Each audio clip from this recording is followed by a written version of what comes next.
Captain Tejo stood on the bridge of the Defiant, looking out at the massive alien fleet that was slowly retreating into the distance. His ship was alone now, the only vessel between the Void Hunters and Kepler Station. The crew around him worked quietly at their stations, but he could see the tension in their faces. They all knew they were probably going to die. The Defiant was not built for war. It was an old cargo ship that had been converted for military use 20 years ago. The hull was patched in several places, the engines made strange noises, and the weapons were old models that other ships had thrown away. But it was their ship, and they were proud of its engineer. Bara looked up from her station with worry in her eyes. Captain, our weapons are not going to work against those things, she said.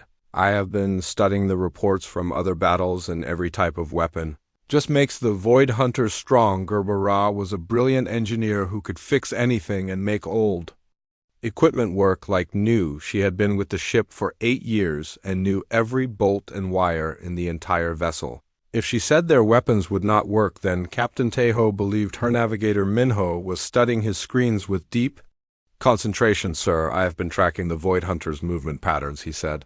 They do not move randomly like wild animals. They have a plan, and they are working together like a military unit. Minho was young but very smart. He could calculate jump coordinates in his head and could navigate through asteroid fields that other pilots would not even attempt. His navigation skills had saved the ship many times over the years. Communications Officer G1 was listening to radio signals from the station. Captain, I am receiving messages from Kepler Station, she said. The people there know the Council fleet is retreating, and they are starting to panic. Some of them are trying to escape in small ships, but the Void Hunters are destroying anything that moves. G1 had a gentle voice, but she was tough when she needed to be. She could speak 12 different alien languages and could break enemy codes faster than most computers. Her job was to keep the ship connected to the rest of the galaxy. Dr. So Young came onto the bridge from the medical bay. She was carrying her emergency medical kit and had a determined look on her face. Captain, I have been reading everything I can find about the Void Hunters, she said. They are energy beings, but they might have weaknesses that nobody has discovered yet. So Young was not just a doctor, she was also a scientist who studied alien biology. She had saved many lives over the years, not just by treating injuries, but by understanding how different species worked and what they needed to survive. Security Chief Wu Jin was checking his weapons and making sure all the ship systems were ready for battle. Sir, we have 43 crew members on this ship, he said. Every single one of them has volunteered to stay and fight. Nobody wants to run away while innocent people are in danger. Wu Jin was a big, strong man who had been a soldier before joining the ship crew. He was brave in battle, but he was also smart about tactics and strategy. He knew this fight would be different from anything they had ever faced. Captain Tejo looked at his crew and felt proud of them. They were not the biggest or strongest or smartest crew in the galaxy, but they were good people who cared about doing the right thing. Even though they knew they would probably die, they were willing to sacrifice themselves for strangers. Engineer Biora suddenly looked up from her computer screen with excitement in her eyes. Captain, I think I found something, she said. The Void Hunters feed on energy, but they have to process it somehow. They are not magic. They are still living beings with limitations. She put her data on the main screen so everyone could see it. I have been analyzing the energy patterns from their attacks, and I noticed something strange. When they consume large amounts of energy very quickly, they have to stop and rest for a few minutes. That is interesting, said Captain Tejo, but how does that help us? Bora smiled for the first time. In days, if they have to rest, then they have a biological process that can be disrupted, she said. Our ship reactor produces a very specific type of radiation that most aliens cannot handle safely. What if we could overload the reactor and create a massive energy pulse? Navigator Minho looked worried. That would destroy our ship and kill everyone aboard, he said. Dr. So Young was studying the data carefully, but it might also disrupt their feeding process. She said if we could create the right kind of energy surge at exactly the right moment, we might be able to confuse them or even hurt them. Communications Officer G1 was listening to more messages from the station. Captain, the evacuation is going very slowly, she said. The station only has a few small transport ships, and they can only carry a few hundred people at a time. It will take days to get everyone off the station. Security Chief Wu Jin was looking at tactical displays. Sir, the Void Hunters are getting closer to the station, he said. We have maybe 6 hours before they start their attack. If we are going to do something, we need to do it soon, Captain. Taeho thought carefully about what his crew was suggesting. They were talking about turning their ship into a giant bomb and flying it directly at the enemy. It was suicide, but it might also be the only way to save 10 million innocent people. Engineer Biora continued explaining her idea. If we fly the ship into the middle of the Void Hunter formation and overload the reactor at exactly the right moment, we might be able to create an energy feedback loop, she said. It could disrupt their ability to feed and maybe even hurt them. Plan was incredibly dangerous, and there was no guarantee it would work. They would have to fly their small, weak ship directly into the heart of the enemy fleet. They would have to time everything perfectly, and they would have to sacrifice their own lives with no way to escape. But if it worked, it could save everyone. On Kepler station, navigator Minho ran the calculations on his computer. Sir, to reach the center of their formation, we would have to fly through their energy attacks for at least 10 minutes, he said. The ship will be taking damage the whole time, and we might not survive long enough to reach the target. Dr. So Young was reading medical reports. The radiation from an overloaded reactor will kill anyone still on the ship within seconds. She said there would be no time to escape and no way to survive. Communications Officer G1 opened a channel to Kepler Station. Captain, I can coordinate with the station evacuation ship, she said. If we can distract the Void Hunters for even a few hours, it might give them time to save more people's security. Chief Wu Jin checked his weapons one more time. Sir, my job is to protect this ship and crew, he said. But sometimes the best way to protect people is to make sure they die for something important. Captain Taeho looked at each of his crew members. He could see fear in their eyes, but he could also see determination. They were scared, but they were not going to run away. They were going to fight even though they knew they would probably die. Engineer Biora spoke up again. Captain, there is one more thing. The energy pulse might not just hurt the Void Hunters, it might actually change them somehow. Energy beings are not like us. They might react to the radiation in ways we cannot predict. What do you mean? Asked Captain Taeho. I mean, we might not just be buying time for the evacuation, she said. We might actually be able to stop the Void Hunters permanently. But the only way to find out is to try. Captain Taeho made his decision. The plan was crazy and dangerous and would probably kill them all, but it was also the only chance those 10 million people had, and he was not going to abandon them all. Right, everyone, he said, we are going to do this. We are going to fly our ship into the heart of the enemy fleet, and we are going to overload our reactor. Any crew member who wants to leave can take an escape pod right now. Nobody moved. Every single person on the bridge looked at their captain with pride and determination. Then, let's go save some people, said Captain Taeho. The Defiant turned away from the retreating alien fleet and began flying toward the Void Hunters. Captain Taeho watched the enemy formation growing larger on his screen. The Void Hunters looked like living lightning moving through space in complex patterns that hurt to look at. Directly, Engineer Biora was working frantically at her station trying to prepare the reactor for overload. Captain, the energy buildup is going to take at least 15 minutes, she said. We need to get close enough to the center of their formation and then hold our position while the reactor charges. Navigator Minho was calculating their approach route. Sir, I can get us there, but we are going to have to fly through their outer defenses first, he said. The ship will take heavy damage before we even reach the target area. Communications Officer J1 was sending messages to Kepler Station. This is the Defiant calling all evacuation ships, she said. Begin immediate emergency evacuation procedures. We are going to buy you as much time as we can. The response came quickly from the station commander. This is Station Commander Yaxkol. What are you doing, Captain Taeho?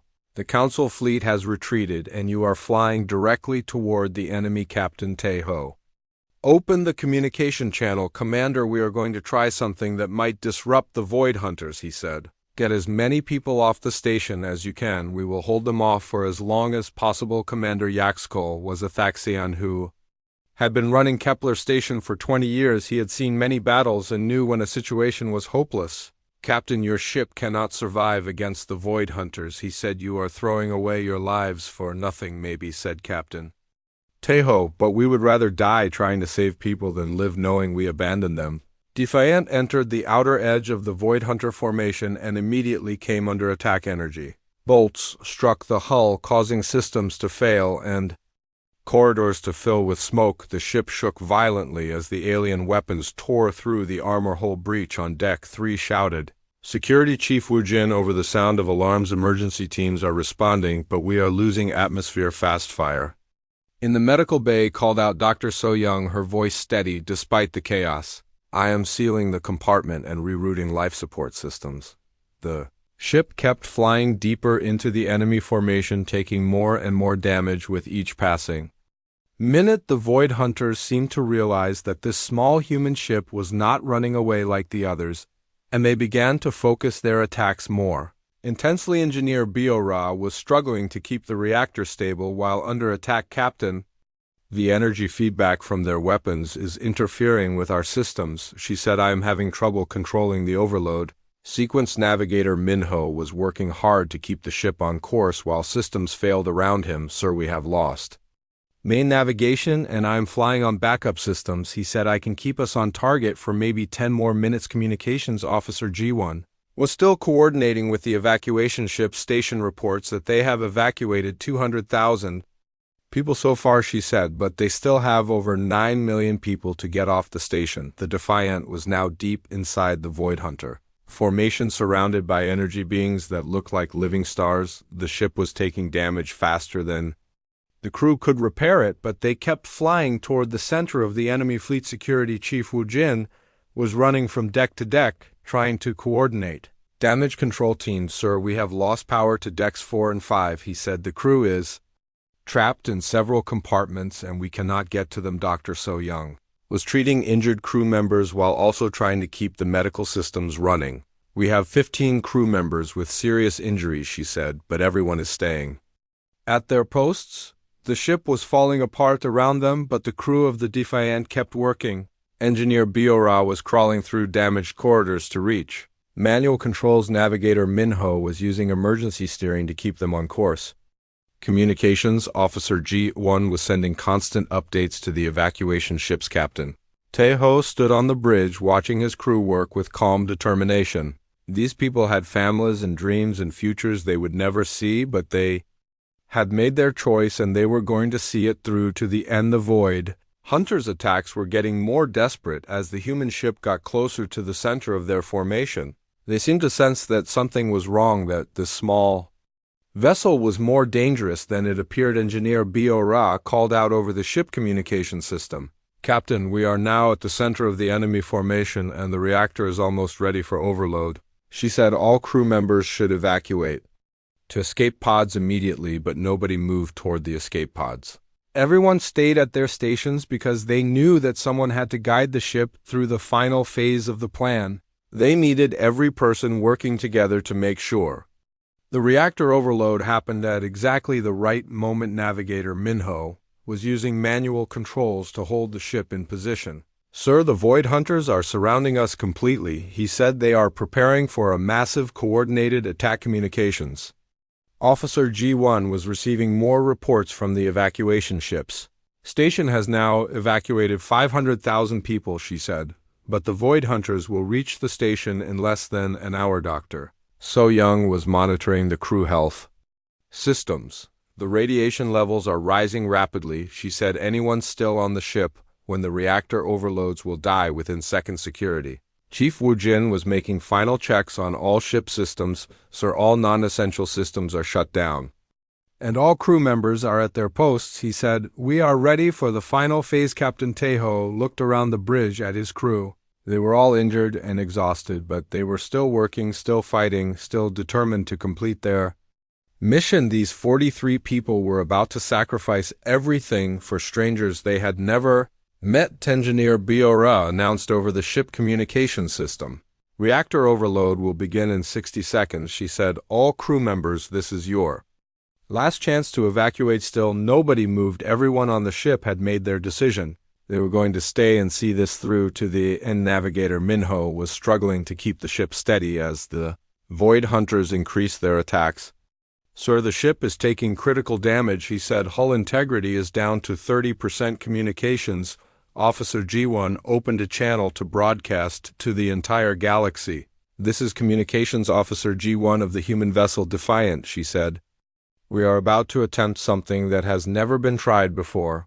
If anyone receives this message, remember that 43 humans chose to stand and fight when everyone else ran away, Dr. So Young was reading the medical sensors, the radiation. "Pulse will affect an area of several million kilometers," she said. "If our calculations are correct, it should disrupt every—" Void Hunter in the System Security Chief Wu Jin was watching the tactical displays. "Sir, they are preparing for one final massive attack," he said. "All their energy is building up for a strike that will completely destroy us." Captain Tejo opened the ship-wide communication channel. "This is your captain speaking," he said. "It has been an honor serving with all of you. You are the best crew any captain could ask for. What we are about to do will be remembered throughout the galaxy." Engineer Biora called out 30 seconds to reactor overload. "All systems are ready." Captain Tejo continued speaking to his crew. "Whatever happens next, remember that we chose to stand when others ran. We chose to fight when others gave up. We chose to sacrifice ourselves for people we never met, because that is what it means to be human." The Void Hunters launched their final attack. Every energy being in the formation fired at once, creating a blast of pure energy that lit up the entire star system. The Defiant was hit by more energy than any ship had ever survived. 20 seconds to overload, called Engineer Biore. The ship was breaking apart around them, but the crew stayed at their posts. Navigator Minho kept the ship steady. Communications Officer G1 kept broadcasting their message. Dr. So Young monitored the crew. Security Chief Wu Jin coordinated the final systems. 10 seconds, called Engineer Bio. Captain Tejo looked at his crew one last time and smiled. "You are all heroes," he said. "The galaxy will remember what we did here today." 5 seconds. The reactor reached critical overload and the Defiant exploded in a burst of energy that could be seen from halfway across the galaxy. Captain Hyan Wu looked out at the stars, and his mind traveled back to those dark days when everything seemed hopeless. Diane stood beside him, waiting quietly for him to continue the story. She could see the pain in his eyes and knew that what he was about to tell her was not easy to remember. 25 years ago, humanity was like a small child trying to play with adults in a dangerous game, the captain said. The alien races had been traveling through space for thousands of years, while humans had only been out here for 50 years. We had crude ships, basic weapons, and no real understanding of galactic politics. The Galactic Council was made up of 12 different alien species, each one more advanced than humanity. The Zilithians were masters of energy weapons. The Corvani had ships that could travel faster than light without making any noise. The Faxians could read minds and predict the future. But humans, we were just the newcomers who barely knew how to keep our ships from falling apart. Back then, human ships were slow and unreliable.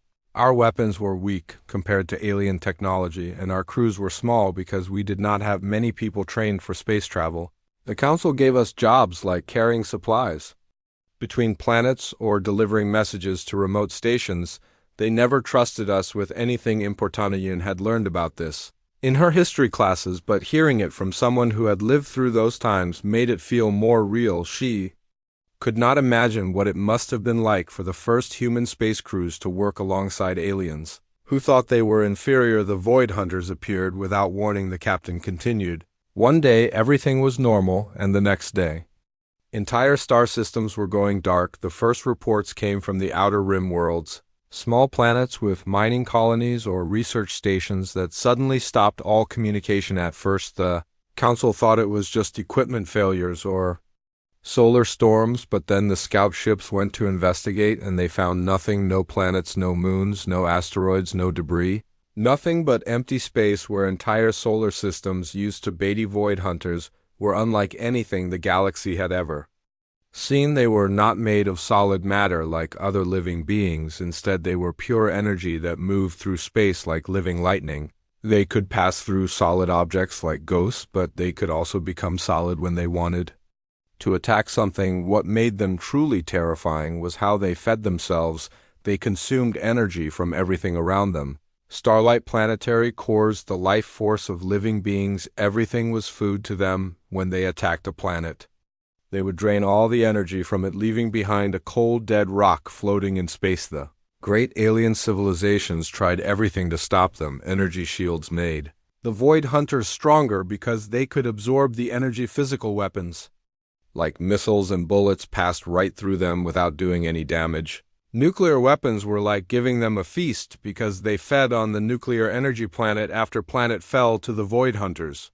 The Corvani lost their homeworld in a single day. The Thaxians evacuated their entire species to deep space. The Zilithians tried to fight them with their most powerful energy weapons, but only made them stronger. Fear spread through the galaxy. Like a disease, then the Void Hunters reached the core systems where the most important planets and space stations were located.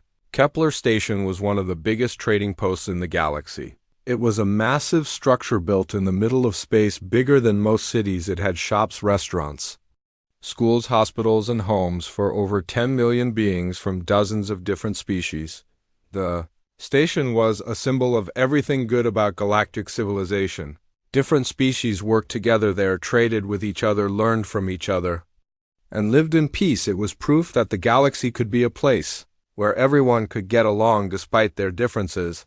When the Void Hunters surrounded Kepler Station, the entire galaxy held its breath. The Council assembled the largest fleet in galactic history. Over 200 warships from all 12 species came together to defend the station. It was the most powerful military force ever created, but the alien commanders were scared. They had seen what happened to other worlds, and they knew their weapons were useless against the Void Hunters. The fleet stayed far away from the station, afraid to get too close to the enemy. The council meetings were filled with arguments about what to do. Admiral Vextor of the Zilithians was the fleet commander. He was a tall, thin alien with blue skin and 4 arms who had won many battles against normal enemies. But the Void Hunters were not normal enemies, and he had no idea how to fight them. The situation is hopeless, Admiral Vextor said during one of the council meetings. The Void Hunters are too powerful and our weapons are useless against them. If we try to fight them, we will lose our entire fleet, and then the whole galaxy will be defenseless. General Krazon of the Corvani agreed with him. We must preserve our ships and our crews, he said. Kepler Station is already lost, and there is nothing we can do to save it. The logical thing to do is retreat and try to find another way to fight the Void Hunters, but there was one voice that disagreed with the alien commanders. Captain Tejo of the human ship Defiant stood up during the meeting and looked around the room at all the alien officers. His ship was the smallest and weakest in the entire fleet, but his voice was strong and clear. You are all talking about preserving your ships and saving your crews, he said, but what about the 10 million innocent people on that station? What about the families and children who are trapped in there waiting for us to help?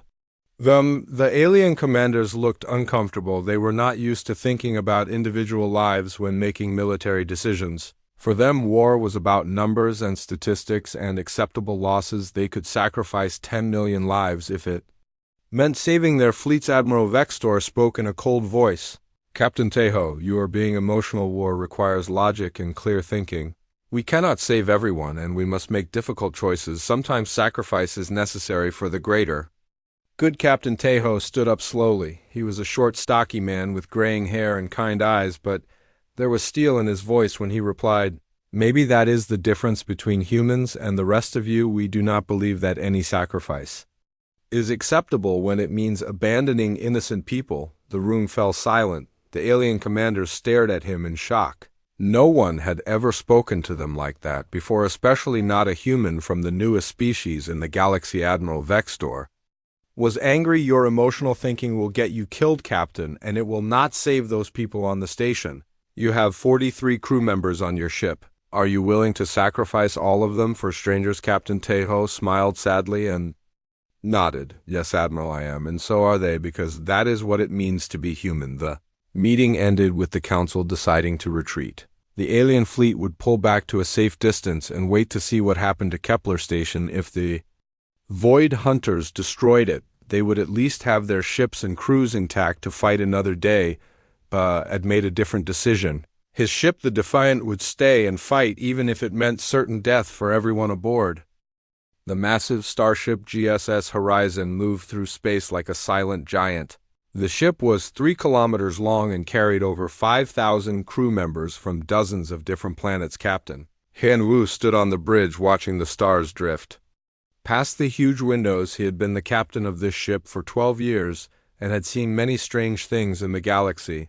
But today he was thinking about something much closer to home. The bridge was quiet except for the soft hum of computers and the gentle beeping of instruments. His crew worked at their stations, checking systems and monitoring space traffic. Everything seemed normal and peaceful. Officer Jinho was watching the navigation screens. Officer Sora was listening to radio signals from other ships, and Engineer Wu Sung was making sure the engines were running smoothly. Captain Hianwu was a tall man with kind eyes and gray hair that showed his many years of experience in space. His uniform was neat and clean with small medals that told the story of his service. He had fought in 3 wars, saved 2 colonies from disasters, and helped establish trade routes between human and alien worlds. But right now he was not thinking about any of those things. 3 weeks ago, a new crew member had joined the Horizon. Her name was Dayan, and she was the new communications officer. She was young and eager to learn about life on a starship. This was her first assignment after graduating from the Space Academy, and she was excited to finally be working on a real ship with experienced officers. Dayan had been doing very well in her new job.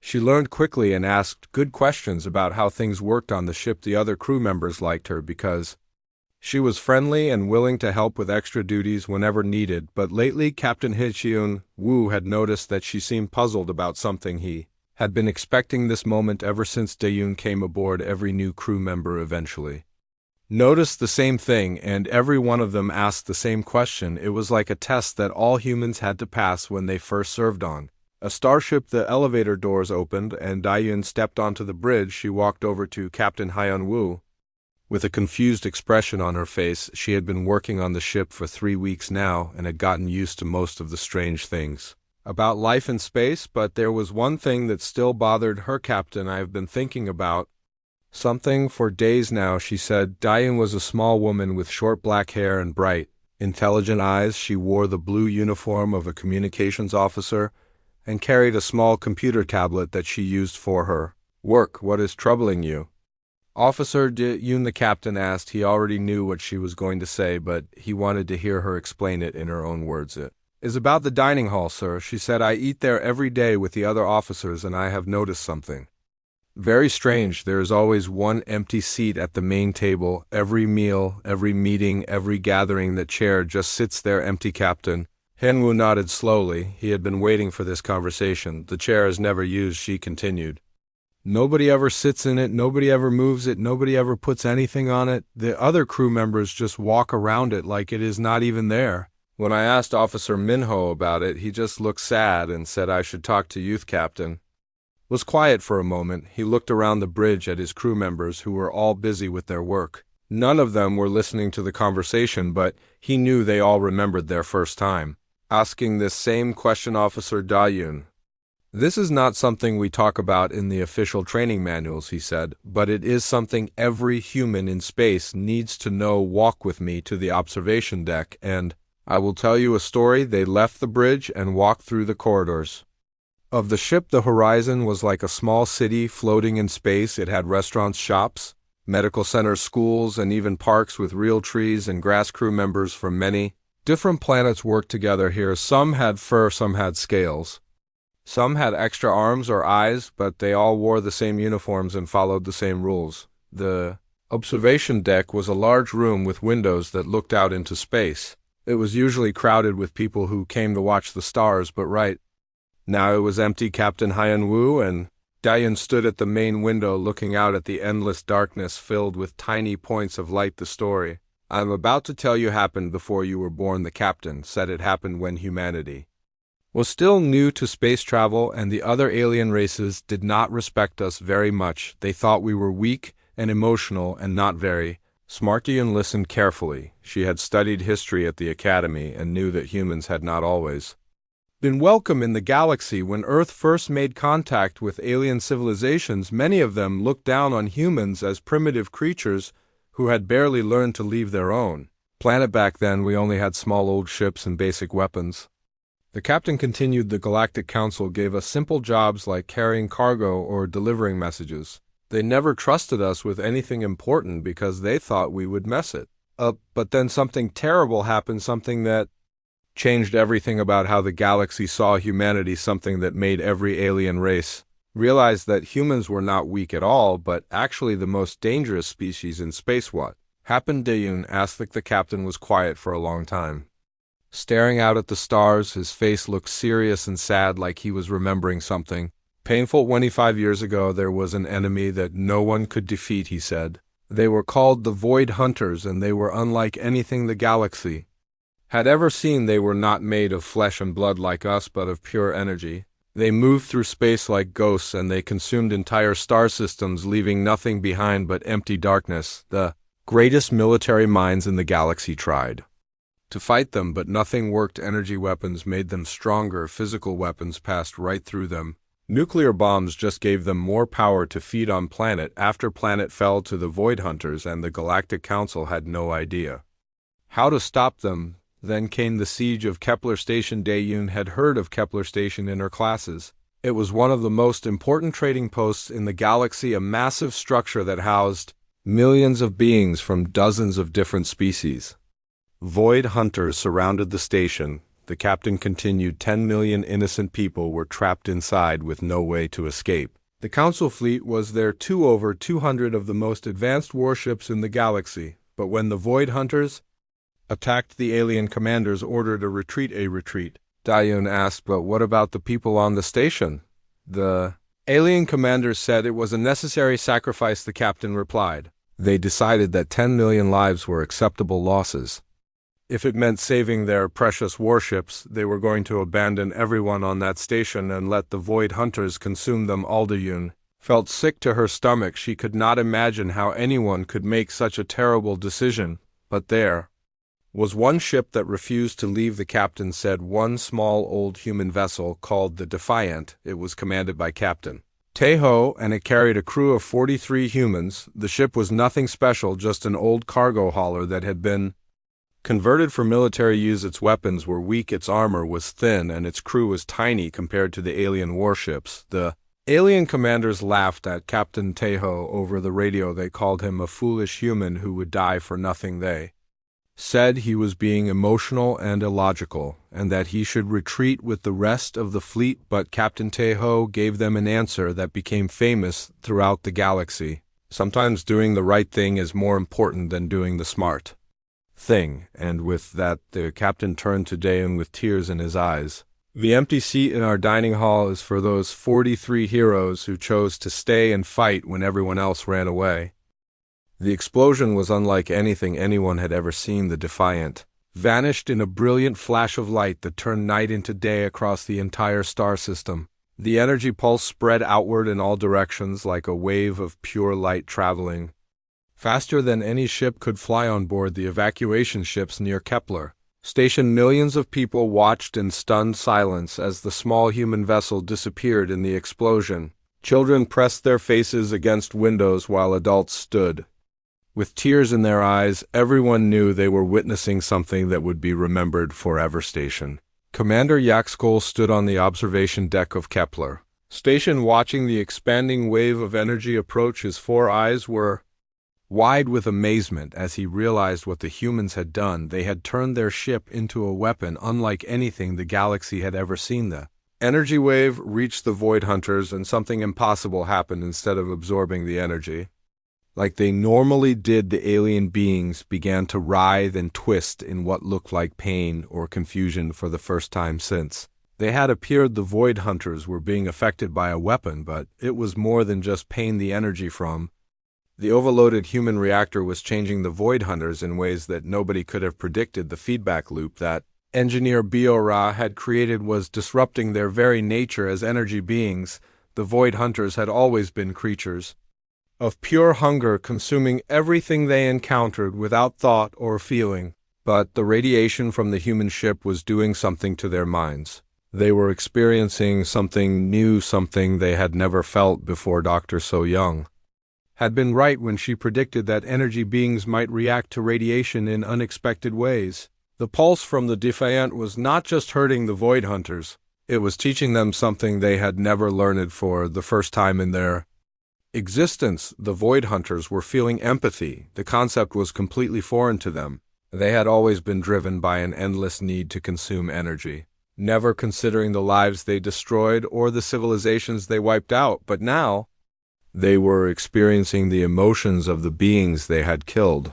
The energy pulse carried with it the final thoughts and feelings of the 43 crew members of the Defiant. The Void Hunters were suddenly overwhelmed by human emotions: love, sacrifice, courage, and the willingness to die for strangers. Captain Tejo's final thoughts were about saving the people on Kepler Station. Engineer Biora last feelings were of hope that her plan would work. Navigator Minho died thinking about the millions of innocent families who needed to be protected. All of these human emotions flooded into the Void Hunters' minds at once.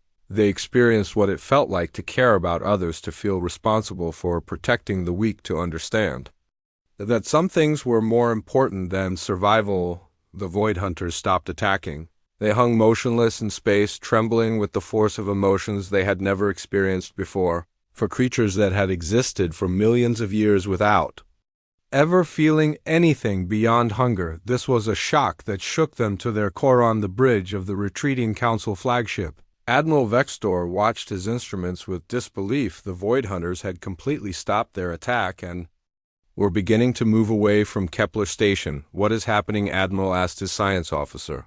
"Commander Thalexi, do not know, sir," the commander replied. "The energy readings are unlike anything we have ever recorded." The human ship's explosion created some kind of feedback effect that is disrupting the Void Hunters' behavior. Admiral Vextor had commanded fleets for over 50 years and had fought in dozens of battles, but he had never seen anything like this. A single small human ship had done what the greatest military minds in the galaxy could not accomplish. The Void Hunters were now moving away from Kepler Station. But they were not fleeing in fear. Instead, they moved slowly, deliberately, as if they were thinking about something important. Their energy patterns had changed from chaotic and aggressive to calm and organized. Station Commander Yaxkol received a message that shocked him even more than the explosion. The message was not coming from any ship or planet. It was coming directly from the Void Hunters themselves. "We did not understand," came the message in perfect galactic common language. "We consumed without knowing. We destroyed without feeling. We are sorry." The message was broadcast across the entire galaxy. Every ship, every station, every planet received the same transmission. The Void Hunters, the most feared enemy in galactic history, were apologizing. The energy beings continued their message. "The small ship showed us what we had destroyed. It showed us the value of life we had taken. It showed us that some beings will sacrifice everything for others. We had never known such things existed." Commander Yaxkol could barely believe what he was hearing. The Void Hunters were not just apologizing. They were explaining that they had been changed by their encounter with human sacrifice. "We will not consume inhabited worlds again," the message continued. "We will not destroy civilizations. We will not take the lives of thinking beings. We have learned that life is precious and that sacrifice is noble." The evacuation ships around Kepler Station were able to complete their work safely. The Void Hunters moved away from the station and took up positions at the edge of the star system, where they waited quietly. They seemed to be protecting the evacuation rather than threatening it. Over the following days, the Void Hunters helped repair damage to Kepler Station.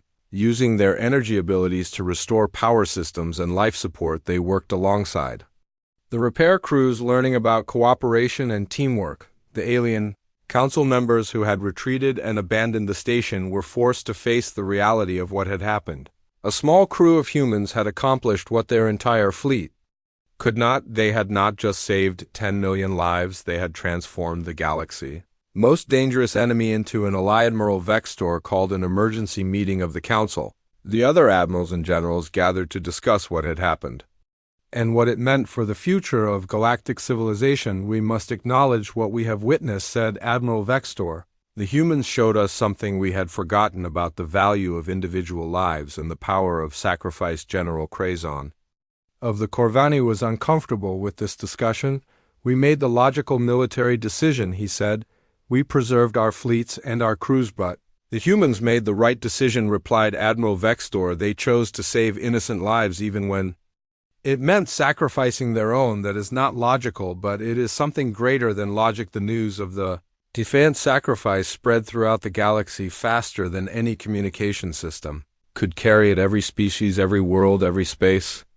Station heard the story of the 43 humans who had chosen to die rather than abandon strangers. The story was told in dozens of different languages and interpreted through the lens of many different cultures, but the core message was the same: humans were not the weak emotional species that others had believed them to be. They were capable of heroism that surpassed anything the galaxy had seen. Young beings across the galaxy began to ask their parents and teachers about the empty chair, about the humans who had sacrificed everything for people they had never met. The story became a legend that inspired countless others to acts of courage and selflessness. The Void Hunters never attacked another inhabited world. Instead, they became guardians of the galaxy, protecting trade routes and defending weak civilizations from other threats.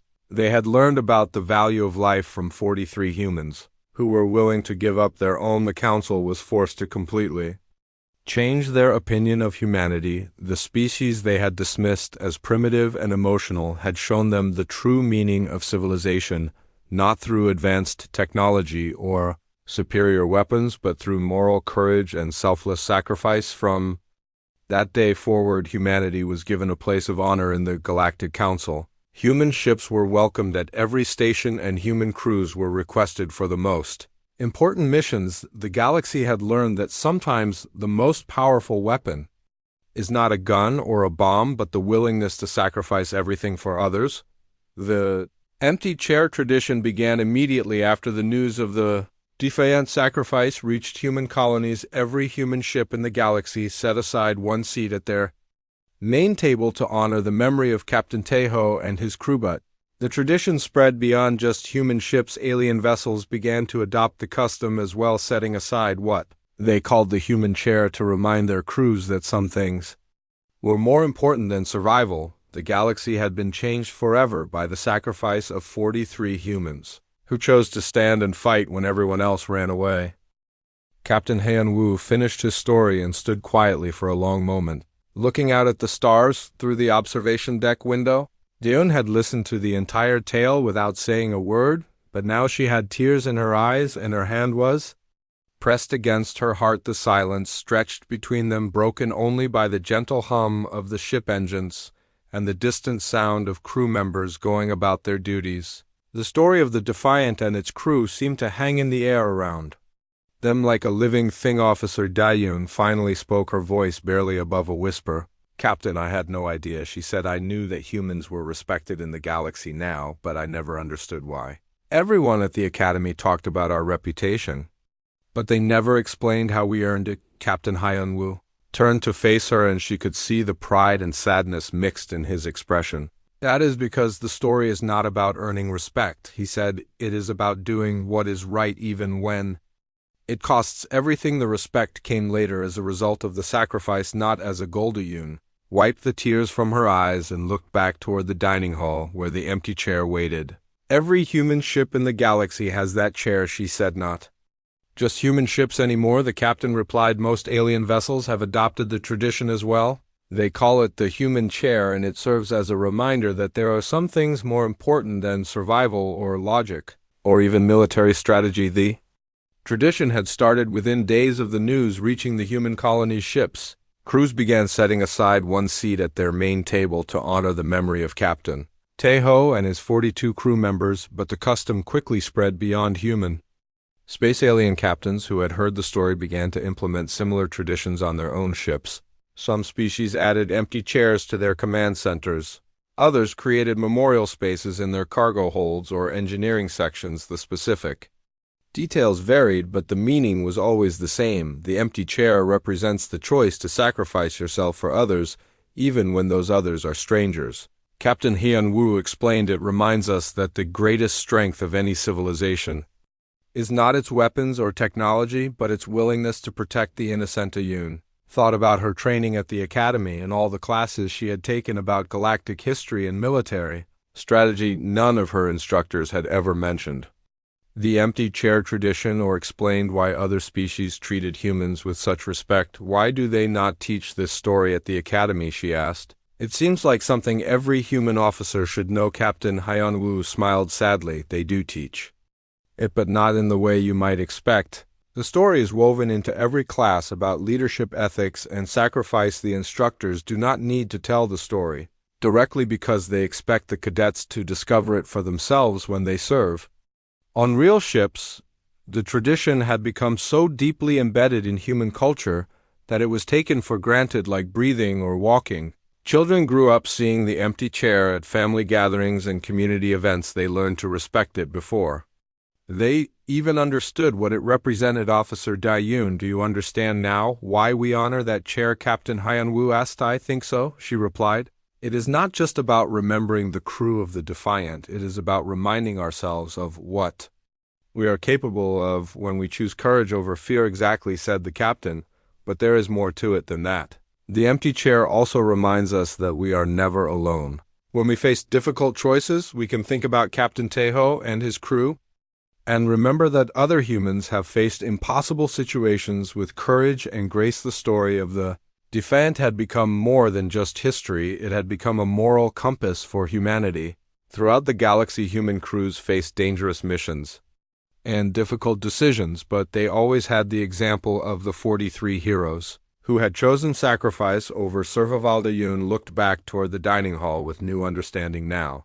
I know why the other crew members treat that chair with such reverence, she said. It is not just a piece of furniture, it is a symbol of everything that makes us human. Captain Hyun-woo nodded approvingly. You are beginning to understand, he said, but let me ask you this, Officer Yun, do you think you would have made the same choice if you had been on the Defiant that day? The question hung in the air between them. Yun thought carefully about her answer. She tried to imagine herself on that bridge facing certain death while 10 million innocent people waited for someone to save them. I do not know, she said honestly. I hope I would have the courage, but it is hard to know what you will do until you are actually faced with that choice. That is the most honest answer you could give, the captain replied. And it is exactly what Captain Tejo would have said before he faced his moment of truth. Courage is not about knowing you are brave, it is about choosing to do the right thing even when you are scared. The conversation was interrupted by the ship. Communication system, Captain Hyun-woo, please report to the bridge immediately. We have received a priority message from Galactic Command. Captain Hyun-woo sighed and started walking toward the bridge.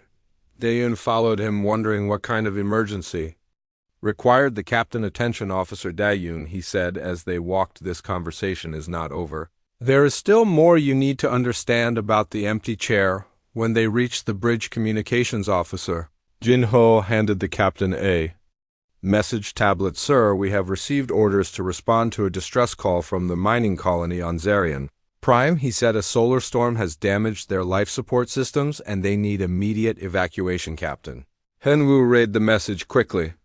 How many people are on the colony? He asked. Approximately 8,000, Sir Jin-ho replied. But sir, there is a problem. The solar storm is still active and approaching the colony. Any ship that enters the system will be exposed to dangerous radiation levels. Navigator Sora looked up from her instruments. Captain, I have been monitoring the storm and it is much worse than the initial report suggested. The radiation could disable our ship systems and trap us in the system. Engineer Wu Sung was studying the technical data. Sir, our shields can protect us for maybe 6 hours in those conditions, he said. But if we get trapped by system failures, we could end up like the colonists waiting for rescue. Ayun listened to the discussion and felt a chill run down her spine. The situation was similar to the story she had just heard. A dangerous mission that could result in the loss of the ship and crew, but with innocent lives hanging in the balance. Captain, what are your orders? Asked security Chief Min-ho. Captain Hyun-woo looked around the bridge at his crew. He could see the same thought in all their eyes. They were facing the kind of choice that the crew of the Defiant had faced 25 years ago. The safe choice would be to wait for the storm to pass or to request backup from other ships, but the colonists' life support systems were failing and they might not survive long enough for help to arrive. Set course for Zarian Prime. Captain Hyun-woo ordered all departments prepare for emergency evacuation procedures. We are going in. Dayun watched the crew spring into action with quiet determination. None of them complained about the danger or suggested waiting for safer conditions. They simply began preparing for a mission that could cost them their lives as the ship changed course toward the dangerous star system. Dayun finally understood the true meaning of the empty chair. It was not just about honoring the dead, it was about inspiring the living to make the same. Heroic choices when their moment came, Captain, she said quietly. I understand now why every ship has that empty seat. Captain Hyeon-woo smiled as he watched his crew prepare for the rescue mission.